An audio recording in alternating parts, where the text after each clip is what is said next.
सुप्रभात प्रिय विद्यार्थियों। आज हम पढ़ेंगे वितान पाठ्य पुस्तक के पाठ 1 भारतीय गायिकाओं में बेजोड़ लता मंगेशकर का भाग 3।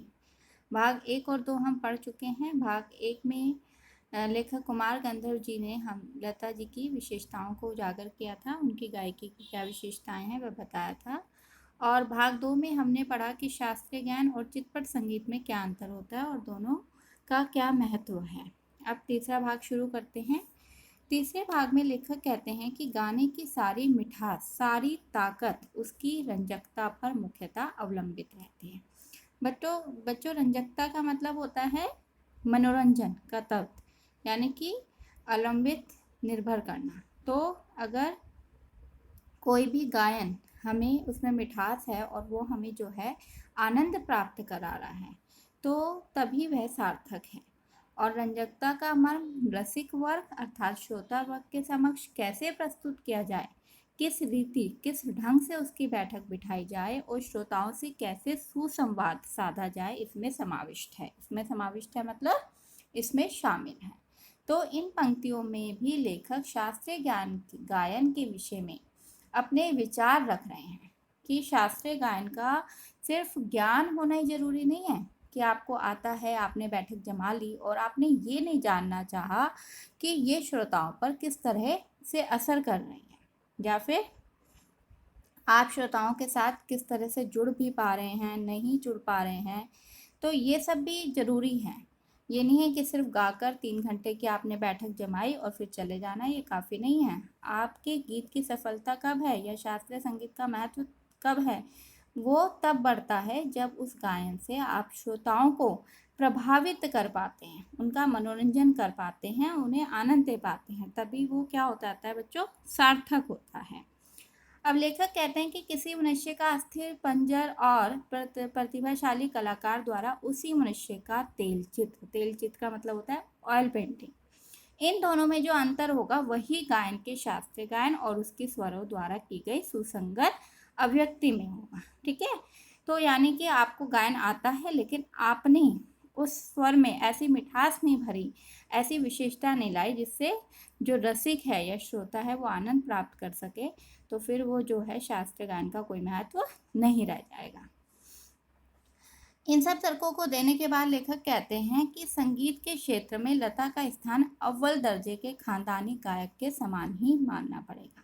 यानी कि संगीत के क्षेत्र में जो लता जी का स्थान है वो फर्स्ट क्लास के खानदानी गायक के समान ही है, उसके बराबर ही उसका स्थान माना जाएगा। क्या लता अब लेखक कहता है कि यदि कोई हमसे ये प्रश्न पूछे कि क्या लता 3 घंटों की महफिल जमा सकती है, तो ऐसा संशय व्यक्त करने वालों से पहले लेखक एक प्रश्न पूछता है, क्या कोई पहली श्रेणी का गायक 3 मिनट की अवधि अर्थात 3 मिनट में चित्रपट का कोई गाना, फिल्म का इतना गाना इतनी कुशलता और रसोत्कटता रस के साथ गा सकेगा? नहीं। तो अगर यही उस प्रश्न का उत्तर उसे पहले देना पड़ेगा। यदि कोई मुझसे इस प्रकार का प्रश्न पूछता है तो उससे पहले मेरे प्रश्न का उत्तर देना पड़ेगा।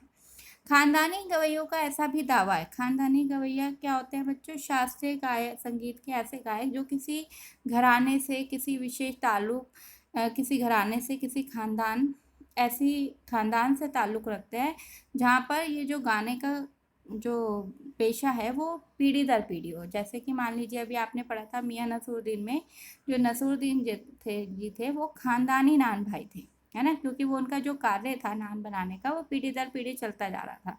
तो खानदानी गवैये भी उन्हें कहते हैं जो शुरू से ही अपने दादा पिताजी आदि सब जो हैं उनके यहाँ गवैये थे और आगे भी गवैये बनते जा रहे हैं। ठीक है, पीढ़ी में, तो उसे बोलते हैं खानदानी गवैये। तो ऐसा भी दावा है कि चिटपट संगीत के कारण लोगों की अभिरुचि बिगड़ गई है। अभिरुचि का मतलब टेस्ट बिगड़ गया है। चित्रपट संगीत ने लोगों के कान बिगाड़ दिए हैं। जो लोग ऐसा आरोप लगाते हैं, लेखक कहते हैं कि मैं समझता हूँ कि चित्रपट संगीत ने लोगों के कान खराब नहीं किए हैं, उल्टा सुधार दिए हैं। ये कहते हैं, वो कहते हैं ऐसा नहीं है, चित्रपट संगीत ने लोगों के, जो लोग उन पर ये आरोप लगाते हैं कि चिटपट संगीत ने लोगों के कान बिगाड़ दिए हैं, उसके लिए लेखक का उत्तर यह है कि खराब नहीं किए हैं बल्कि सुधार दिए हैं।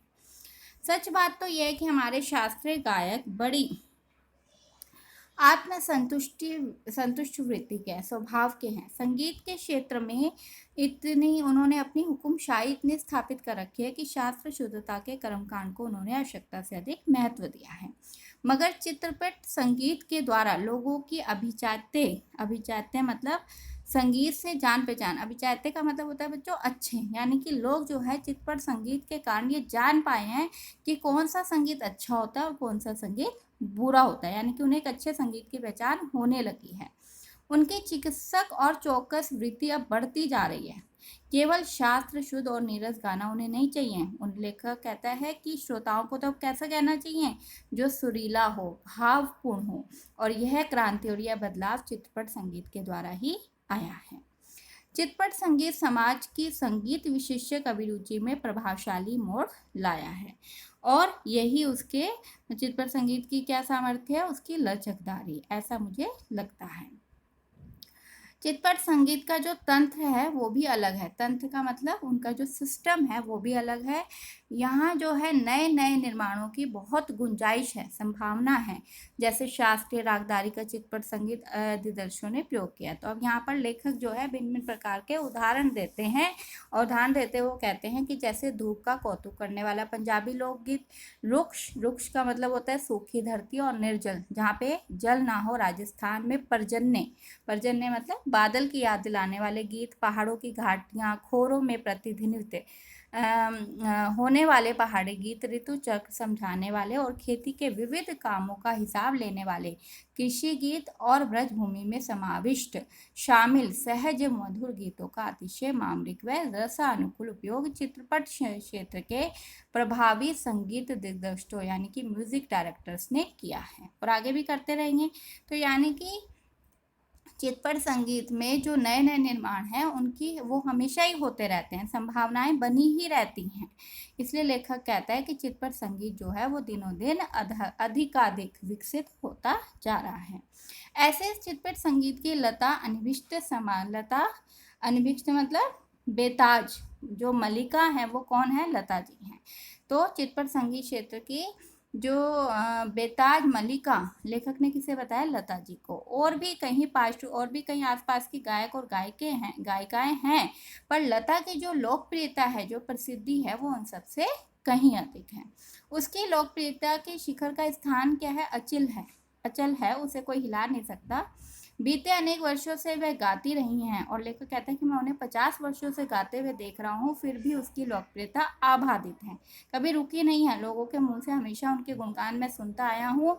लगभग आधी शताब्दी तक जन मन पर सतत प्रभुत्व रखना आसान नहीं है। इतने टाइम तक लोगों के अंदर, तो लोगों के दिलों में अपनी जगह बनाना आसान नहीं है। एक राग भी हमेशा टिका नहीं रहता। लोग कहते हैं नए जब गायक आते हैं तो लोग पुराने वाले को भूल जाते हैं, लेकिन लता जी के गाने भारत के कोने कोने में इस तरह से पहुंच चुके हैं, मतलब भारत में ही क्या विदेशों में भी उनका गाना सुनकर लोग पागल हो जाते हैं, खुशी से झूम उठते हैं।